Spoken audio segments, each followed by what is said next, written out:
అందరికీ భారతదేశ గౌరవాన్ని, దేశ ప్రతిష్టతను, దేశాన్ని ప్రపంచ పటంలో అభివృద్ధి పదంలో నిలిపి ఒక గొప్ప దేశంగా, ప్రపంచంలోనే మన భారతదేశాన్ని గొప్ప దేశంగా, గొప్ప ఆర్థిక దేశంగా తీర్చిదిద్దే అవకాశం కోసం, ఆ పని కోసం ఎంతో శ్రమిస్తూ కష్టపడుతూ మన దేశ ఔన్నత్యాన్ని, దేశ సమగ్రతను, దేశ సౌభ్రతత్వాన్ని అన్నిటినీ కాపాడుతున్న వ్యక్తి మన భారతదేశ ప్రధానమంత్రి గౌరవనీయులు శ్రీ నరేంద్ర మోదీ గారు. ఇవాళ ఆయన పేరు వలకడానికి కూడా కనీసం అర్హత లేని వ్యక్తులు ఇవాళ మన భారతదేశం ప్రధానమంత్రి గారిని, ఆ దేశ నాయకత్వాన్ని కించపరుస్తూ, అవహేళనపరుస్తూ, అవమానకర పోస్టులు పెడుతూ, ఎక్కడికక్కడ ఎప్పుడు ఏదో సందర్భంలో డిబేట్స్, సోషల్ మీడియా మైక్ దొరికిందంటే వాళ్ళు మోదీ గారిని, మోదీ గారి ప్రభుత్వాన్ని తిట్టడమే పనిగా పెట్టుకున్న కొంతమంది సెక్యులర్ కార్యకర్తల, నాయకుల, ఇంకేమనుకుంటారో వాళ్ళకే తెలియాలి.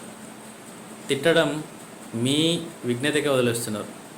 మొన్న చూసినాం ఒక ధర్నాలో స్టూడెంట్స్ అనే పేరు చెప్పుకొని ఇష్టం వచ్చినట్లు మోదీని, మోదీ గారి తల్లిని ఇష్టానుసారంగా తిట్టడం. అయినప్పటికీ మోదీ గారు పెద్ద మనసుతోటి ఆ పాపను తెలిసి తెలియని వయసులో తిట్టిందని చెప్పేసి పెద్ద మనసు చేసుకొని క్షమించానని చెప్పేసి ఆయన ఒక ప్రెస్ మీట్, ఒక చిన్న వీడియో కూడా రిలీజ్ చేయడం జరిగింది.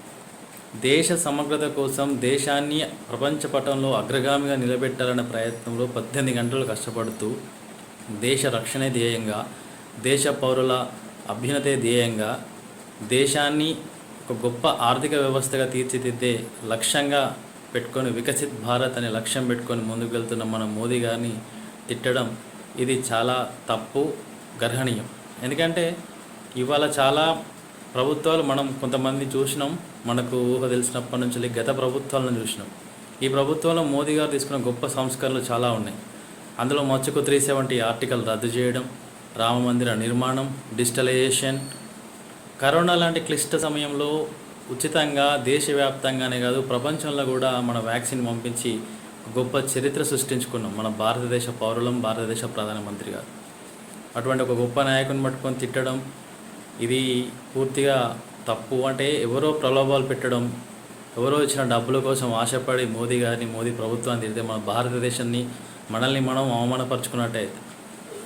ఇంకా సిగ్గుచేటు, ఇంకా అవమానకర విషయం ఏంటంటే దేశాన్ని కాపాడే సైనికులు, దేశ రక్షణ కోసం వాళ్ళు అహర్నిశలు బార్డర్లో కష్టపడుతూ, మన కోసం కష్టపడుతూ పనిచేస్తున్న దేశ సైనికుల్ని కూడా ఇష్టానుసారంగా తిట్టడం.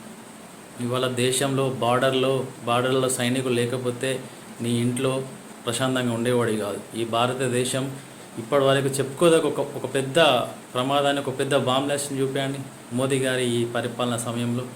ఎక్కడికక్కడ ఉగ్రవాదులపైన గట్టి చర్యలు, అంటే దేశ రక్షణ కోసం పనిచేస్తున్న మన సైనికులకి ఫ్రీ హ్యాండ్ ఇవ్వడం, అక్కడికక్కడి స్పాంటేనియస్గా డెసిషన్ తీసుకొని దేశాల్లో అల్లరి సృష్టించాలని ఒక గుంపు, లేకపోతే టెర్రరిస్టులు, ఇంకెవరైతే బయట దేశం నుంచి ఇక్కడికి వచ్చి బాంబ్లాస్ట్లో ఇంకేదో ప్లాన్ చేద్దాం అనుకున్న వాళ్ళని దేశ సైనికులు సరిహద్దు దాటకముందే అక్కడే కాల్చిపడేయడం.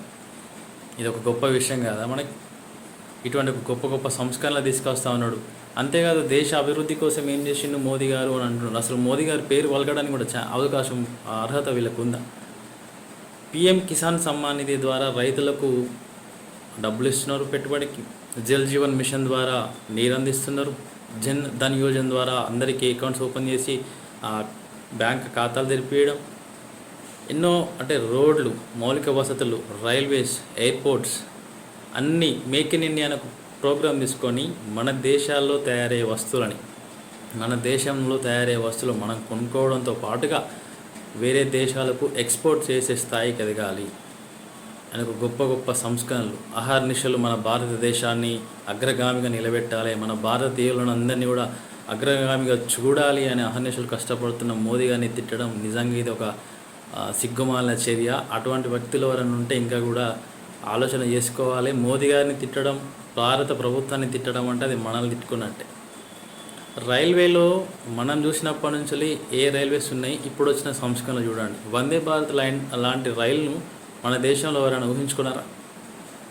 అటువంటి రైలు ఒక గొప్ప సంస్కరణ. ఇటువంటి వందే భారత్ రైలు దగ్గర నుంచి మొదలు ఉంటే చంద్రయాన్ వరకు కూడా ఫ్రీ హ్యాండ్, ప్రతి ఒక్కరికి పనిచేసే స్టార్టప్స్ దగ్గర నుంచి, సైంటిస్టుల దగ్గర నుంచి, విద్యార్థులకు, కార్మికులకు ఇక్కడికి వచ్చి విదేశాల నుంచి వచ్చి ఇక్కడికి వచ్చి పెట్టుబడులు పెట్టాలనుకున్న వాళ్ళకి ఒక గొప్ప అవకాశం, ఒక గొప్ప రూట్స్ క్రియేట్ చేస్తున్న మన భారత ప్రభుత్వాన్ని నిందించడం తప్పు.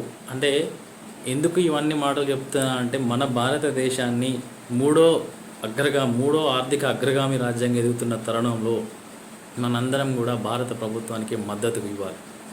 ఎవరో ఇద్దరు ముగ్గురు చెప్పే చెప్పుడు మాటలకు జంతర్ మంతర్ దగ్గర ధర్నా పెట్టి మోదీ గారిని, మోదీ ప్రభుత్వాన్ని తిడదాం అనే